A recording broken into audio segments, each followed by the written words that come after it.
Let's go. Let's go. Oh my God, the quarterback is toast.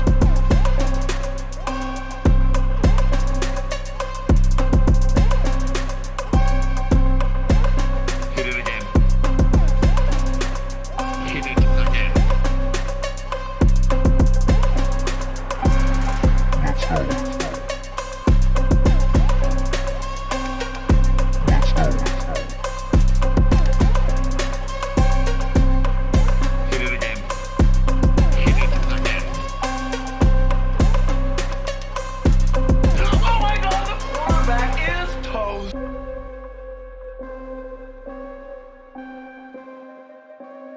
Hit it again.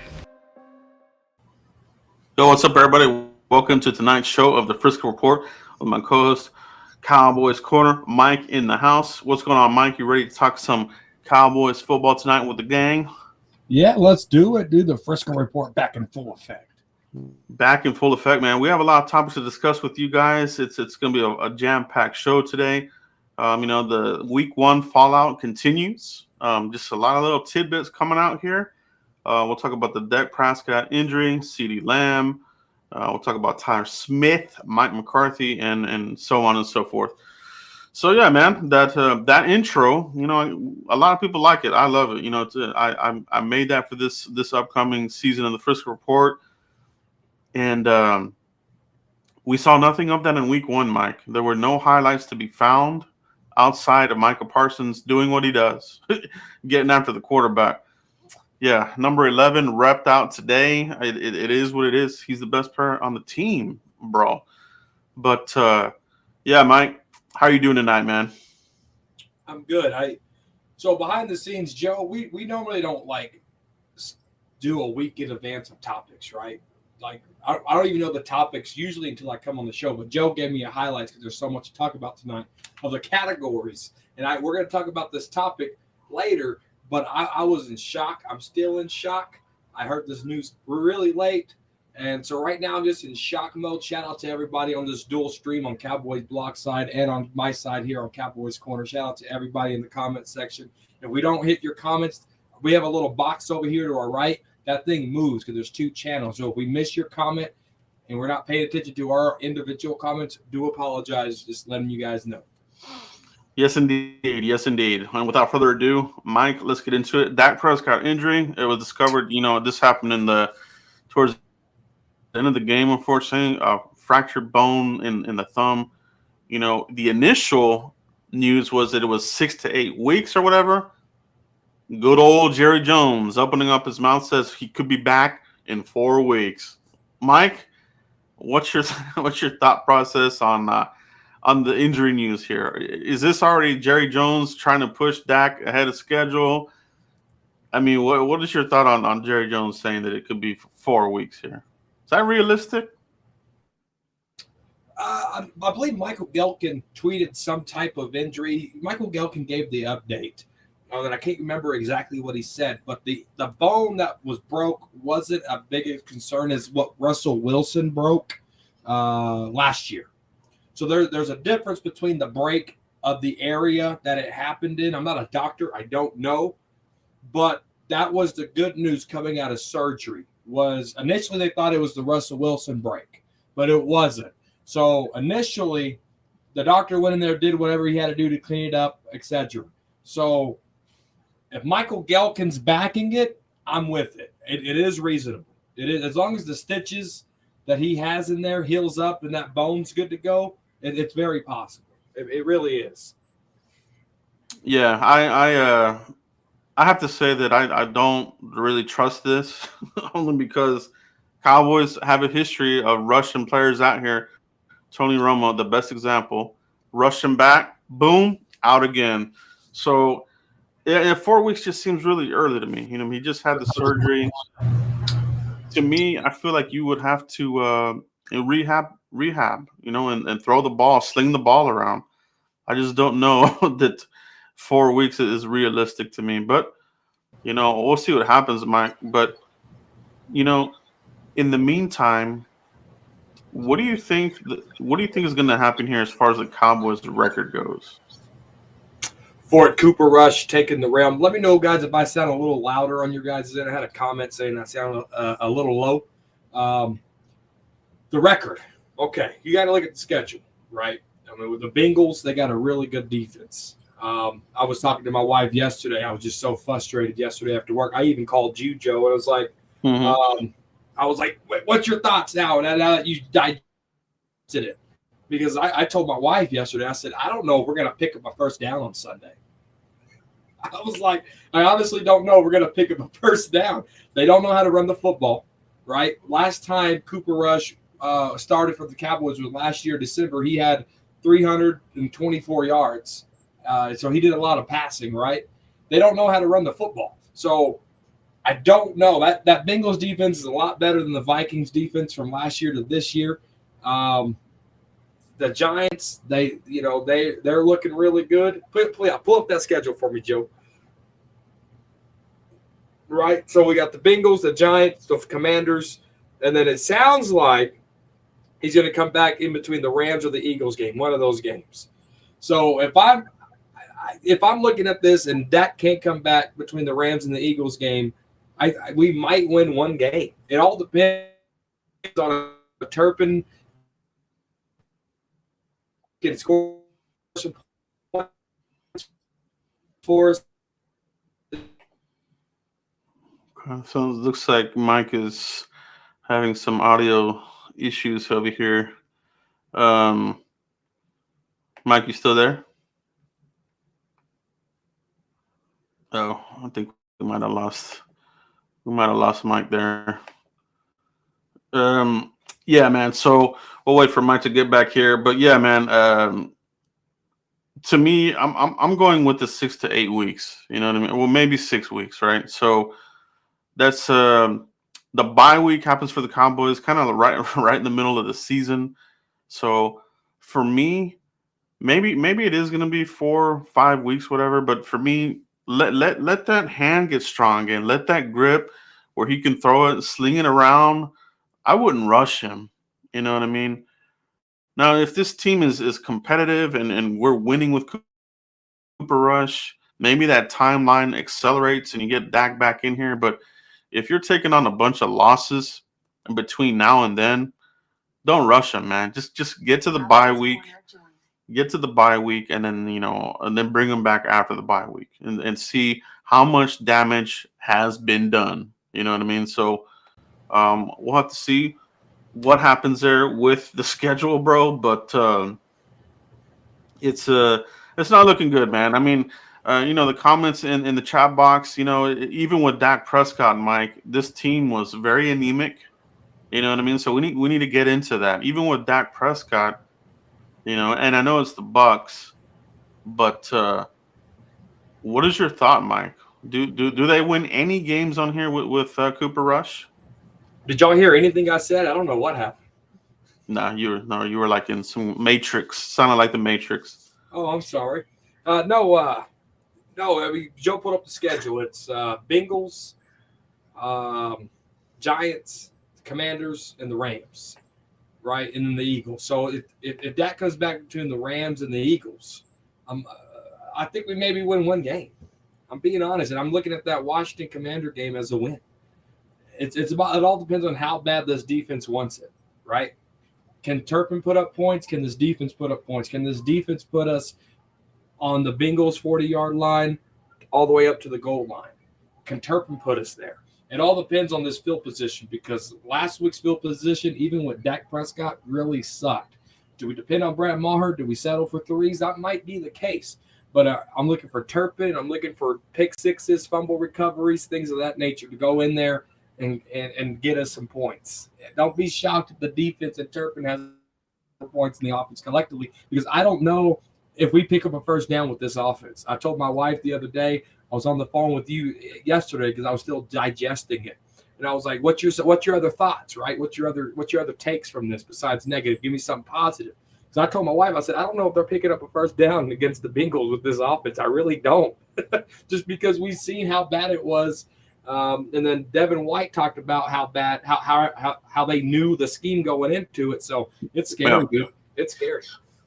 Yeah, I heard that too about Devin White, and this is something that has been echoed for several years now. Even when we had Garrett, they're like, "Oh, we know the calls. We were already calling it." Like that just shows that we're still using the Garrett verbiage and all this bull crap, Mike.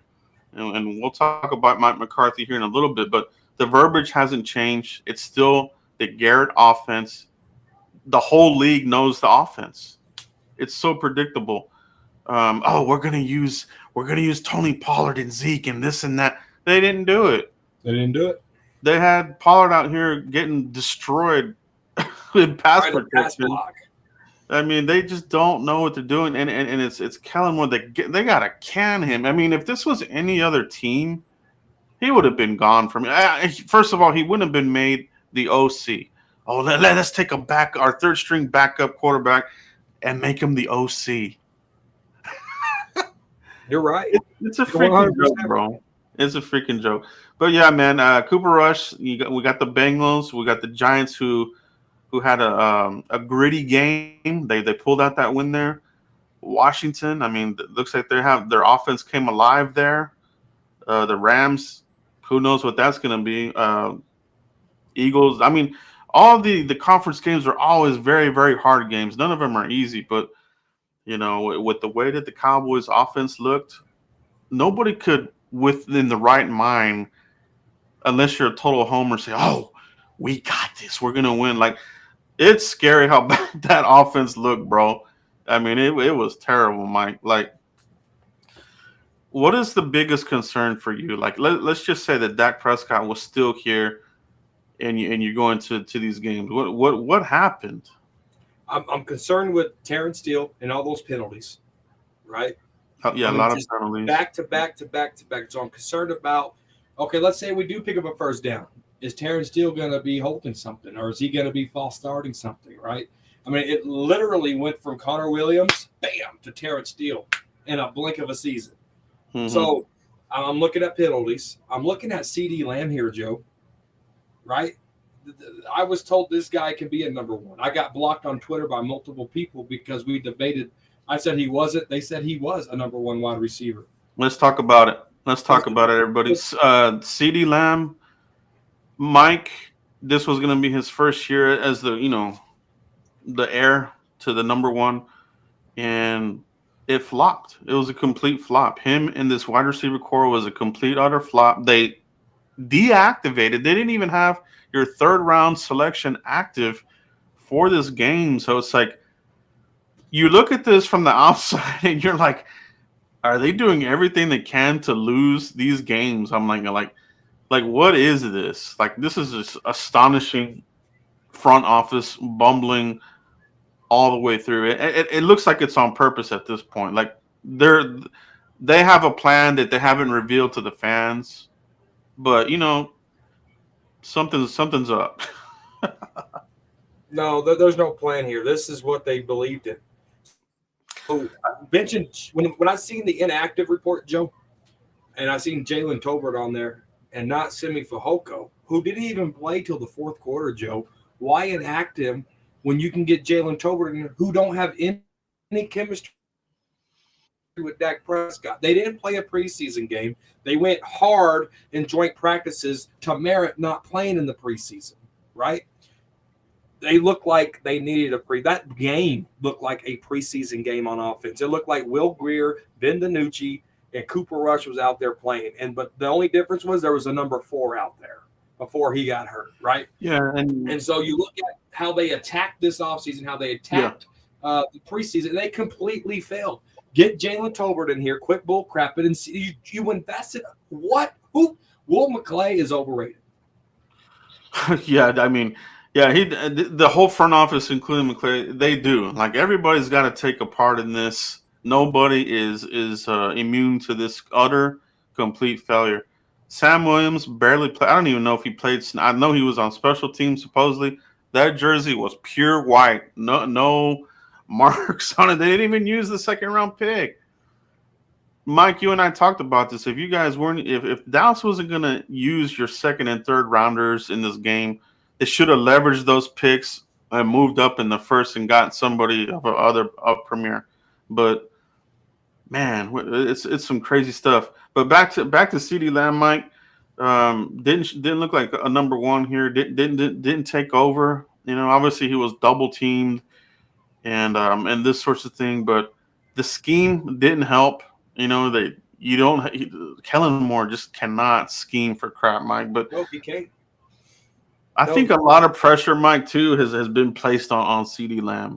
When he came into the league, he wanted to be number 10. He was kind of pressured into being 88. There was a commercial during the game, and he even said, "Oh, at first I didn't want it, but then I talked to Michael Irvin, and and then he talked me into it." I'm like, I just don't think that CD's a dog like the level of a Michael Irvin or Des Bryant. You know what I mean? I think he's a really, really good wide receiver, but he definitely requires another guy opposite of him, Mike. Exactly. Yeah, I mean, and there's nothing wrong with that, but he's just the pressure is just immense. You're 88. You're going to be the number one receiver, but we're not going to give you somebody to help you out until Gallup comes back, and he'll catch a badass pass, but is Gallup going to get up? Like it's, I mean, it's a scary scenario for the long term of this team, Mike. No, immediately, Joe, during this game, the moping that CeeDee Lamb displayed on Sunday Night Football was ridiculous. If you're going to want to be a number one wide receiver, act like it. Des Bryant faded out because of all his nuances on the sidelines. It was all passion. But what CeeDee Lamb displayed, Joe, was not passion. It was straight crybaby B-word stuff. It was embarrassing. Your little body language and your play, to me, that's a fifth depth wide receiver. It was garbage. He played garbage. He couldn't beat blanket coverage. Like April Shower said it, you said it. You need a number one in here to complement, because CeeDee Lamb at this stage of his career has not shown us that he can be a number one. I don't care about the catches. I don't care about the yards. Amari Cooper was here, right? He was targeted 10 times and only came up with two catches. Listen, at the end of the day, if CeeDee Lamb and Dak Prescott cannot get on the same page, there's no reason to keep CeeDee Lamb here. Trade him and get draft capital. Period. I just want to see what's next here. You know what I mean? Cooper Rush, he did have the good game there with Minnesota, and he was able to hit Amari Cooper in that game, and that we won the game. But we don't have Cooper now. So what's the rapport going to be with Cooper Rush and Lamb now in the committee? It's a wide receiver committee right now, Mike. And, we've been saying this, Joe, since we traded Amari Cooper. That's why we do the Frisco report, guys. Yeah, it is, and we all want to be positive and have a good outlook, but it was all on paper. The offseason's not here anymore. The preseason's not here. There's no more of this, relax, it's early. It here, counts. And we look in trouble, bro. So what do they do at wide receiver? Do they just let this thing play out? Are they going to panic somewhere along the way and do a crazy trade like they did every couple of years? They trade for a wide receiver, multiple picks, right? Who might it be this year? Are they going to wait for Odell to get healthy and then sign him? Like, what is in the cards here for the wide receiver, Mike? Do you think they're just going to roll with what they have right now, Mike? Yeah, they're going to roll what they have. They keep talking about Michael Gallup checking all the boxes. They know James Washington's timeline, so they're gonna roll with these guys because they know, Michael Gallup's coming back. Well, guess what? Michael Gallup came back last year, and the offense still suck it up against really good playoff teams, right? Show me Michael Gallup in Tampa Bay week 1 this year. I don't think he would have made a difference. They shut us down. Why? Because they knew our playbook. They knew what we're gonna go do. So it takes creativity, right? And it takes scheming around a certain player. Like literally, they're running Tampa 2 and nobody's attacking the middle of the field. Absolutely nobody. Dak Prescott is a yes man. I don't believe he's capable of learning a playbook. That's why they keep this one in place. I don't know what it is, but they're scared to move away from this offense, and I think it's because Dak Prescott. I don't think they're confident in him to learn another playbook. There's definitely something going on here with the offense, the playbook. the Joneses. It's something that's just not up to snuff. So don't want to be a dead horse on this, but yeah, Cowboys. They need to think about the future. At quarterback. And it's not about being a hater or nothing like this. When Romo was going through this injury-prone phase of his career, which I think that's where Dak is at, he's had the freak injury, but it's the freak injury, the lat here, the ankle, you know, uh, what was it? The ankle again flared up, and Arm, then the and now the baseball injury. thumb. Yeah, so starting to mount up, man. And he's not a young man anymore. These years fly like that. I mean, 2016 seems like it was years ago now. You know what I Look mean? at Tony Romo's track record: broken Yeah. pinky, Yep. broken rib, broken collarbones, Yeah. broken back. The little stuff adds up, Joe. Uh, yeah, it does. And the front office 100% gets the blame. This front office just keeps doing what they do. There's cycles, like I said. There's a cycle. They fix one part, but the other part suck. The offensive line, you know, um, it's still they're still trying to figure it out. But let's talk about this offensive line, Mike. I think we did have a little bit of a bright spot here, and that was the play of Tyler Smith at left tackle. You know, I like what he did out there. I mean, he wasn't a liability in my opinion. I thought that he mauled some people. He finished his blocks a lot of the time. Ran people off the screen. I mean, he looked pretty good out there, Mike. How do you and everybody out there feel about Tyler Smith's job there in Week 1 versus Tampa Bay? It wasn't perfect by any means, but it was a rookie's first game, and I liked what I saw. He can learn from a lot of mistakes. He went to go double team with Forniak there, and he missed a free on blitzer. That's stuff you can fix, right? But I got to give him a 7 out of 10. It was a rookie first game. He missed some things. He got Dak sacked a couple of times, but that's mental errors. He needs to watch film. He can clean that up. I don't think he had a penalty. What was all this talk about? Oh, he was so penalized in college. Oh, my God. I didn't get a penalty from Tyler Smith. He gets a 7 out of 10 from me. Yeah, no, yeah, you're right. I think that's a fair number too, man. Rookie, Tampa Bay, pretty aggressive defense, stunts, blitzes. He looked pretty good, man. He looked pretty good out there. Obviously, we lost McGovern. Farniak, I thought, held up. I thought There. Forniak was great. Yes. So that might be a hidden gem there for you because this is Connor McGovern's contract year. So if you're going to move on from him, you might already have that guy there on the team with Farniak. So, high ankle sprain for McGovern, so he's going to be out for a while. That's like usually like a 4 to 6 week injury, high ankle sprain, right? That variety is not the good one. But yeah, man, I thought he looked good there, and I just want to see more reps of him there. You know what I mean? And if he just gets those reps and looks good there, I think you have your future there. You don't have to worry about the Tyron Smith yearly injuries. Triple bubble wrapping Tyron Smith during the preseason. I'm ready to move on there. You know what I mean? And if he excels there at left tackle, keep him there, and then figure out guard. You know what I mean?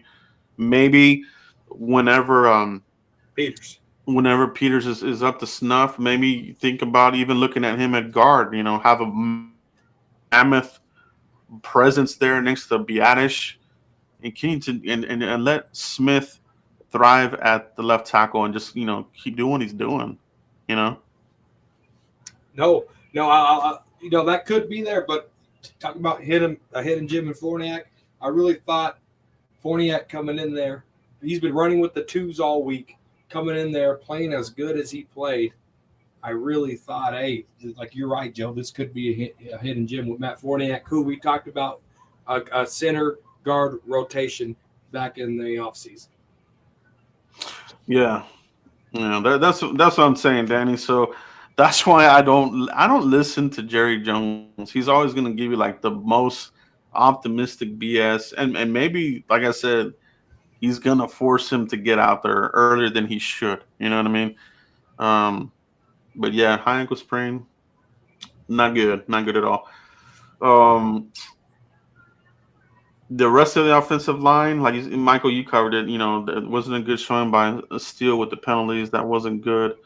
Now, you know, we keep talking about, you know, Devin Smith, the playbook. You know, they know it. The whole league knows the playbook.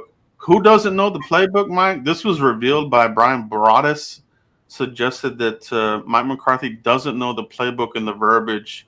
That's why he take over or want to take over the play calls. I thought this revelation was very astonishing to me, Mike. And another black eye, another broken tooth. What's your take on this? Joe, can you explain to everybody what my reaction was? Because I first heard it from you. So what was my reaction? You were lost for words. You didn't say anything, really. I was lost for words, and we've been on for 27 minutes, so I was able to process some of this stuff. This was, if you've been here since the first of the show, this is what I was so shocked on.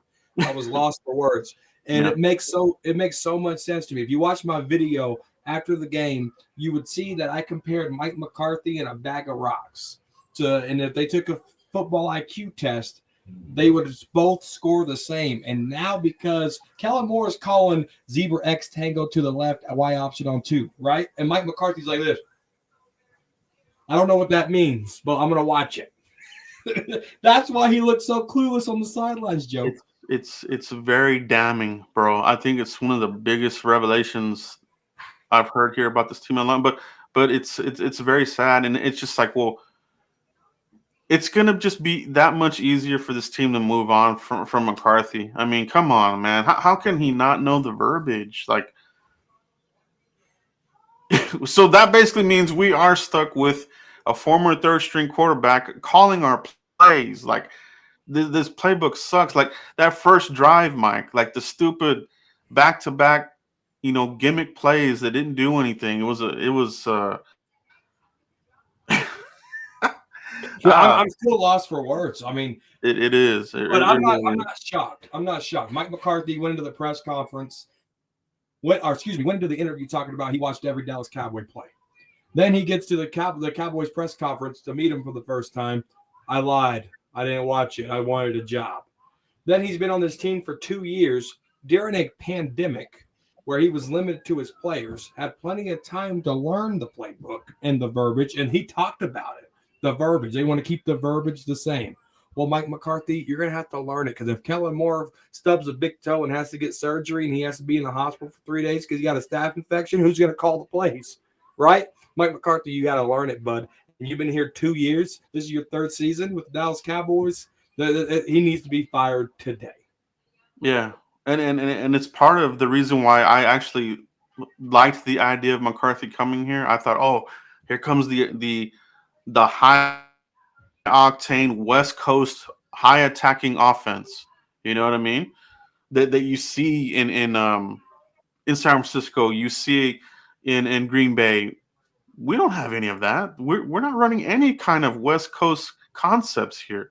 It's still the Garrett bullcrap, and the whole league knows the playbook except the head more coach. of the Scott Linehan bullcrap.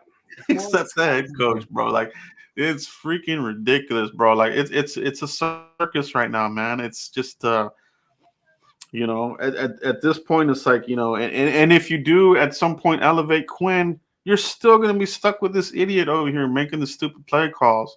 So for me, if this season ends on a sour note, bro, clean the whole thing out.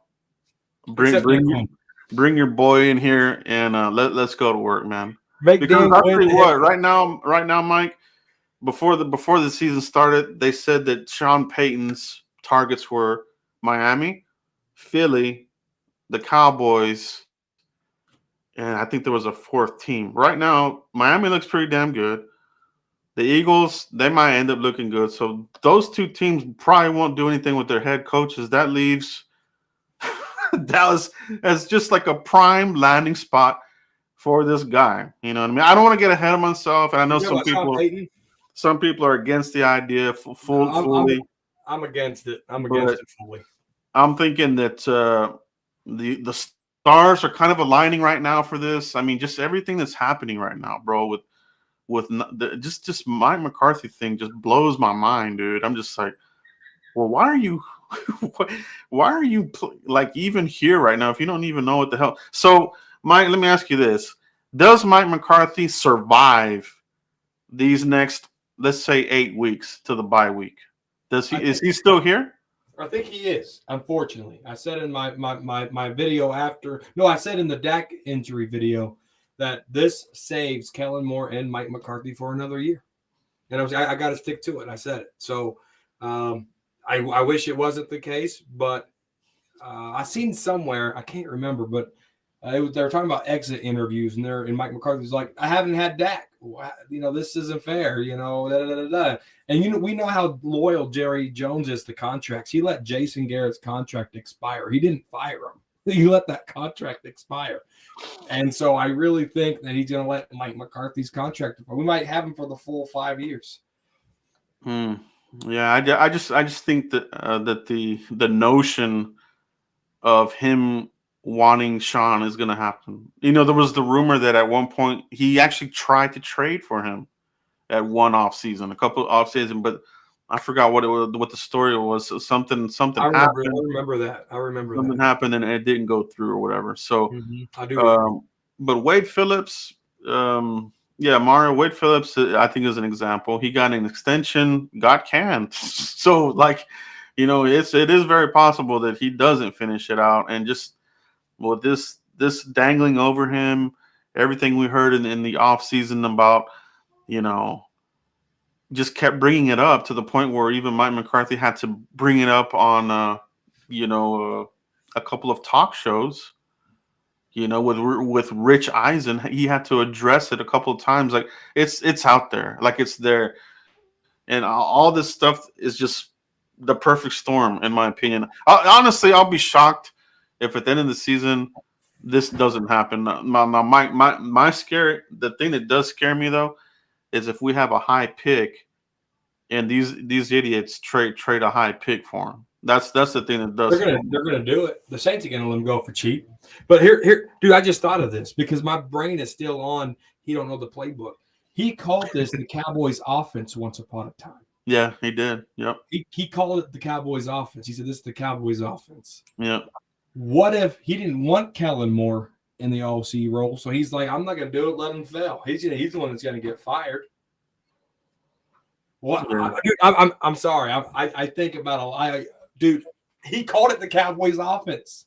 He didn't say our offense. He said the Cowboys offense. Now with this report coming out, you could put the puzzle pieces together. You can put the puzzle pieces together, and it's not looking like a good picture when everything's said and done. No, absolutely not. Man, it's a crazy start to the season. Can they turn it around, Mike? Is there any way that Cooper Rush has some kind of miraculous, swing and has a better rapport, and then wins a couple of games here? Is that possible? I'm going to be honest with you guys. I'm going to be real honest. It's going to be really hard. I talk about the Cooper and Vikings game, but Amari Cooper was in that game, and he was the difference maker. Yeah, it was. After the performance that I seen with CeeDee Lamb, Dennis Houston is my guy. I was rooting for him all season. Simi Fehoko. They didn't install Turpin. They got too cute in the backfield, which we're going to see more cutery from Kellen Moore. I honestly don't think Cooper Rush can win a ball game, dude. I don't think I really think we ain't winning anything. I don't even have the confidence that we're going to pick up a first down. Yeah, we were the only team this week that did not score a touchdown. Like, that's sad. It's just incredible how fast, the number one offense last year, dead last right now. And we're number 32. You know what I mean? They abandoned the run when the run was working. I didn't understand that. Like, what is this, bro? Like, is this a freaking joke? Like, are we getting pranked? Yeah, man. It's gonna be interesting to see what they do. You remember when was it? 2015, right? We had this similar issue. Dak Romo, I think after week 4, the Atlanta game or whatever it was, right? He got knocked out, or was it? Yeah, was it? Against the Yeah, Eagles. yeah. So they brought in Matt Castle, and then I think he got dinged up, and it was just a mess, man. So I'm wondering, they talked about bringing in a third veteran quarterback. I haven't heard who that might have been. Mike, have you heard any news on that? I know we got Will Greer still on the practice squad. No, but Michael Gelkin said there was. Yeah, Michael Gelkin said there's no transactions today. no transactions today. Now I did hear that they're out on Jimmy G, which is that was one rumor there. So you can forget about that, which is unfortunate because I think Jimmy G has the credentials to do it, and he can pick up this easy playbook. This playbook is so basic that yes, Jimmy G could come in here day one. Oh, this is all y'all are doing? I got this, baby. You know what I mean? So, it's just more of the Joneses having some kind of weird plan this year, going all the way to the offseason. Yeah, go ahead, Mike. So here's the thing with Jimmy G. He has a no trade clause. So if the Jimmy G trade don't happen, it's strictly on Jimmy G if he wants to come to Dallas or not. And it's not going to happen. Who the hell wants to come to Dallas? Yeah. Unless the contract is big enough, but these guys don't pay, bro. These guys don't want to pay. So, we'll see. Pay. There's no success here. There's nothing. Like, who wants to come to Dallas? Yeah. So it'll be interesting to see how week 2 goes. Does week 2 show any kind of improvement? Or does it show another repeat, a lackluster performance?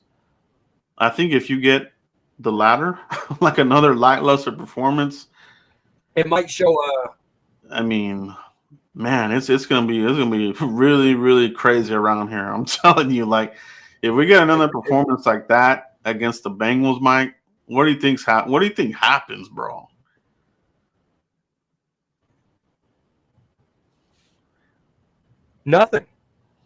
Nothing at all. Jerry Jones gonna walk all man. The Cowboys, we gotta do better. We gotta vasectomize a mosquito. Like, that's all it's gonna be. He made it look like he was so mad walking in the locker room after Sunday night, and then he's on the radio talking stupid shit about Dak Prescott's health and Connor McGovern's health and J-Ron Kerr's health, and he don't care. Jerry Jones wins multiple Super Bowls off the field, but not on it. He got into the Hall of Fame not for a general manager, but for an owner. Yeah.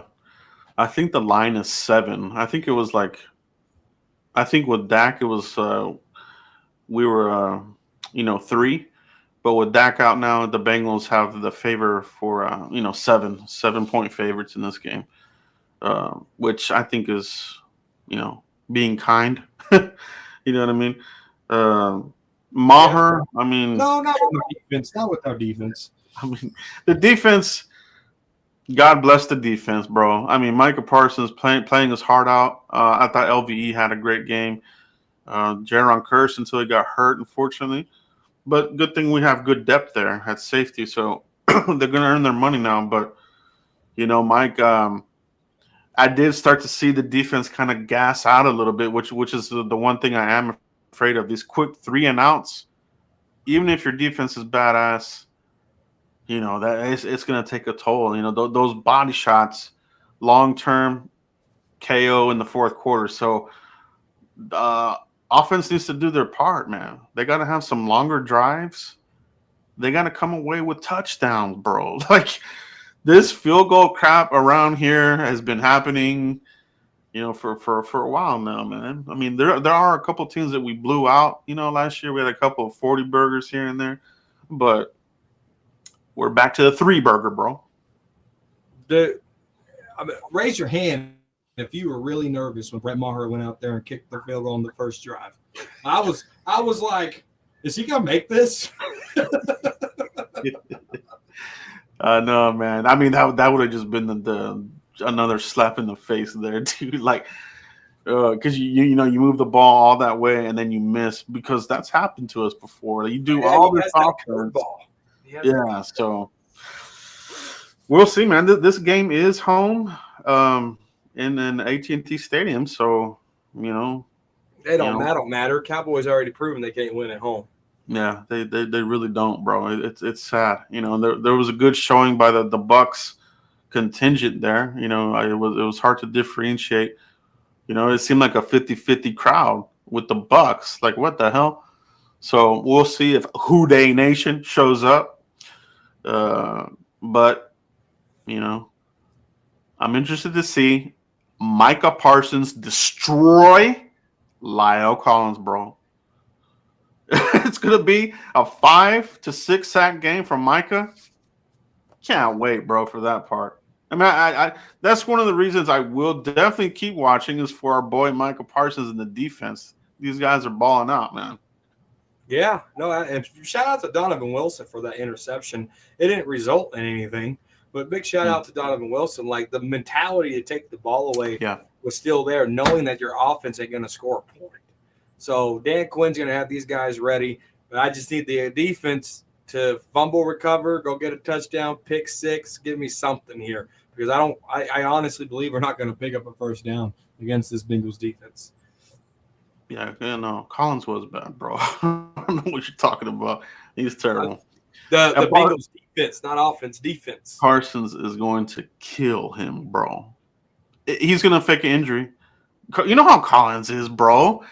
He's gonna get beat. He's gonna come up, stand. Oh, I'm hurt. I don't want any more of this ass whooping. I'm agreeing with you on that. Am I breaking up or something? I'm agreeing with you on that. No, I'm talking about our offense ain't gonna be able to get a first down. That's what I'm talking about. I think you froze up there. I wasn't talking to you at all. I'm kind of reading the chats here. But yeah, bro. We'll see what happens here, Mike. Do you have any closing thoughts before we end the show tonight? No, am I still froze? No, you're talking. Oh, well, I don't know. I don't know who you're talking to, guys. We need super chats so we can get Mike onto fiber internet, bro. I got fiber internet. T-Mobile, bro. That doesn't count, bro. I got to move my Wi-Fi router closer. Is all it is. All right, here we go. So my closing thoughts here, guys. Listen, if my daughters are studying to do a school play and they don't know their lines 2 hours before the play, I'm not going to go home and not watch their play, right? I'm going to go watch their play, and I'm going to either let a laugh that they forgot their lines, or I'm going to cheer them on because they got their lines right? Mm-hmm. Same thing with my Dallas Cowboys. We're going to suck on offense, but guess what? I'm still going to watch them. So I'm going to talk negative about them when negative talk needs to be had. I'm going to praise them when praise talk needs to be dealt with. But at the end of the day, it's still Cowboys. I waited 6 months to watch one game. Absolutely not. I'm not using hotspots, Mario. Dang it. So yeah. So I'm still going to watch these Cowboys as miserable as it can be. No, that's what it'll be. Yeah. No, I agree, Mike. Yeah. We're still gonna come here and we're gonna be doing the Frisco Report. You know, every week we'll have videos every week. You know, it's not gonna stop anything here. I mean, we've gone through these kinds of seasons before, guys. So, you know, I wish we could say that we're used to it. Maybe we are, which is kind of sad, but we'll talk it out here, guys. We'll have everybody in the chat box talking about it, and we do appreciate you guys showing up tonight, showing love. Make sure you guys pound that like button on your way out, and we'll see you next week, guys. And let's see if we can get a win and do something miraculous. At least tune in for the defense. Parsons, let's go, baby. Later, everybody. Peace.